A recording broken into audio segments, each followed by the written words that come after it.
My name is Jack Hartpence. I'm the co-founder of PowWater. PowWater is building the most trusted water supplier in the world, and I'm really looking forward to being here at Nairobi Garage, engaging a little bit with the community about entrepreneurship and talking a little bit about compassionate leadership. One fun fact is I'm a black belt in Taekwondo. All right. So to start off, before we hit the very hard questions, we'll start with ice-breaking questions. So what's your favorite food, Jack, in Kenya? Chapati and green grams. Love it. I mean, I can't get enough of that stuff. That's fire. Yeah. And music, what's your favorite type of music? Reggae, Bob Marley. Bob Marley. Favorite song, Bob Marley song? One Love. Okay. Dogs or cats?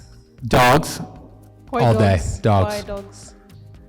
They love you no matter what. Cats, you gotta work. Dogs, they're cheap. Dogs are cheap. I like that about dogs. So the hard questions. Bring it. When did you know you wanted to be an entrepreneur? Yeah, that's a good question. I think I always had a kind of an entrepreneurial spirit. When I was growing up, I started an organization with my mom when I was in middle school. It was called Operation Care Package. And what we basically did is we collected backpacks, and we started really small. And we took the backpacks and then we refurbished them and loaded them up with school supplies. Since then, I've kind of always known I wanted to be an entrepreneur. It took me a while to get back into entrepreneurship, but I would say, that was my first taste. So from entrepreneurship comes water. How did you get into water?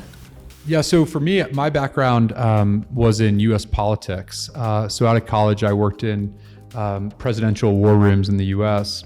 And on August 23rd, 2017, I was T-boned by a tractor trailer. And so it's like a lorry. So a lorry was going 120 kilometers an hour and it hit my car and basically cut my car in half. But as I saw that truck coming, I had one question, which is, what have I done for the world? What have I done for other people? And if you want to answer that question, the best way to do that is probably not to work in US politics. And so it was from that moment that I decided, hey, I really want to become an entrepreneur now, and I want to do something bigger than what I've been doing up at that moment in time.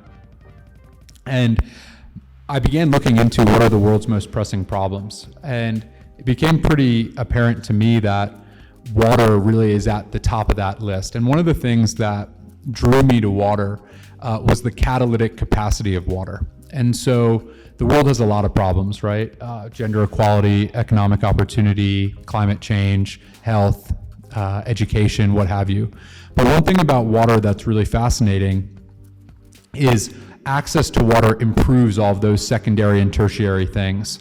And that's something to me that really drew me to water, is that sustainable access to safe water creates this catalytic potential in communities that it serves. And so that's kind of how I got into water. What is PowWater? Yeah. So PowWater, we're building the most trusted water supplier in the world. And we do that through really three things. Quality, so ensuring all of the water moved through the network is of the utmost quality. Two is reliability. So we've built a mobile platform, an end-to-end integrated suite of products that allow for customers to order water, allow for us to see where the trucks are, where the water is coming from, et cetera. And then the third thing is trust. And so what we're really looking at is building trust in a market that really has a trust problem. Oftentimes, if you order water, you don't really know the quality of that water. Not only here in Kenya, but around the world. Where does it come from? What's its quality? What's its quality compared to the cost? And so by bringing trust to that market, we think we can really be catalytic for the communities that we serve. And that's our goal, is to increase the quality of water and increase access for everyone that needs it. We all have values, and then also PowWater has values. Why are those values important, and what are those values?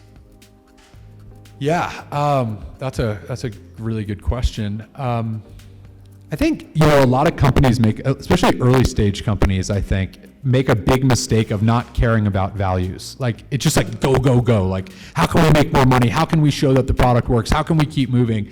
And so we drafted these four things, CT. And so challenge was a big one for us. And so we said, okay, challenge needs to be a big value for us. But in order to challenge other people, you first need to challenge yourself. And if some of our team members are here and they're probably laughing because they've heard me talk about this a million times, but it really starts with yourself, right? You need to challenge yourself in order to challenge other people. And once you challenge yourself, then you can challenge other people. Secondly is transparency.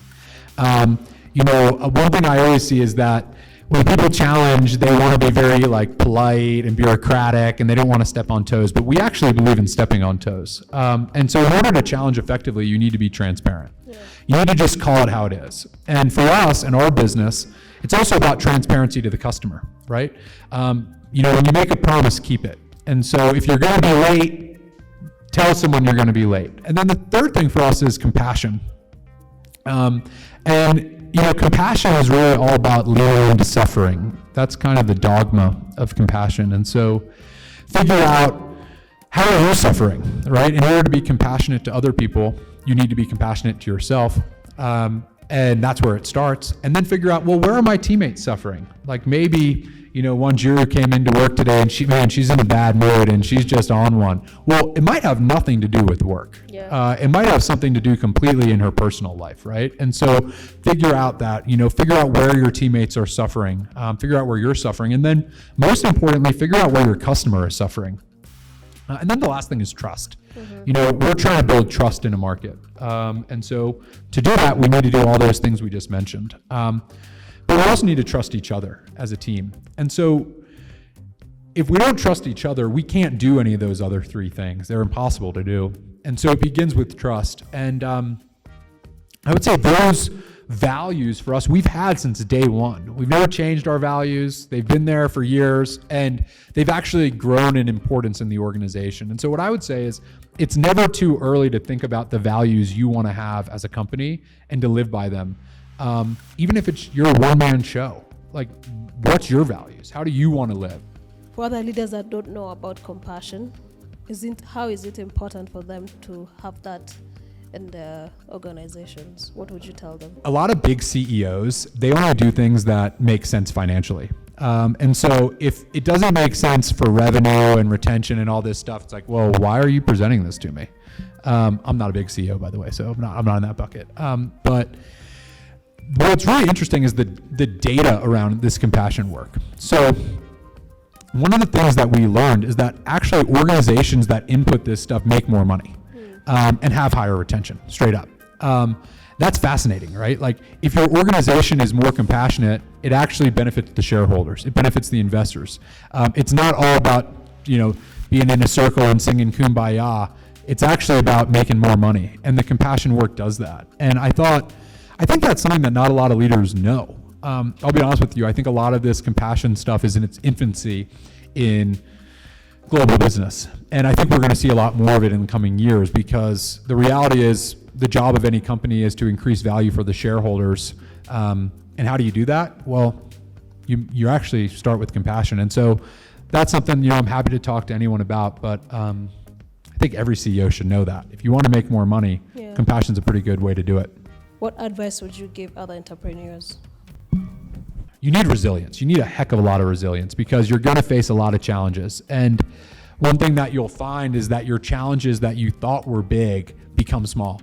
And then you get bigger challenges and bigger problems. And that problem that, you were ready to jump off a building about 5 years ago, you're oh, that's nothing. I've handled that a million times. But then you have all these bigger problems that come up. And that's kind of the life of actually an entrepreneur, is as you scale, your problems get bigger and bigger. It gets harder. And one of our investors has this expression, which I kind of love. It's be the cockroach, because your job is just to survive. And a cockroach survives through anything. I mean, they're the oldest animal in the world. No one even knows how old a cockroach is. It survives through anything. And really that's the job of a company, is to be the cockroach. Your job is to survive and to keep having value and to keep the team going. Water is a very apparent problem in Africa. Why specifically Kenya, while there are other countries around? Kenya is really thriving. In the last year, 2 years, we've seen incredible inflation in countries like Ghana. We've seen problems, with the startup community in Nigeria, and a lot of people trying to move their headquarters out. And South Africa's got some problems too. And so if you think about the four maybe biggest economies in Africa, I'll leave Egypt alone. I think Kenya has such an incredibly bright future ahead. And, I'm not the most educated person in the world, but I can tell you I feel that. And I feel that the strength of the Kenyan economy is only starting. And for us, it just made a lot of sense. And I go back to M-Pesa. It was a huge indicator for us. We didn't want to deal with cash. We saw the problems in India that we had with that. And it brought us to Kenya ultimately. And I think it was the best decision we ever made, albeit the 5 days in Amsterdam. Do you have any strategic partners, other startups that you've partnered up with?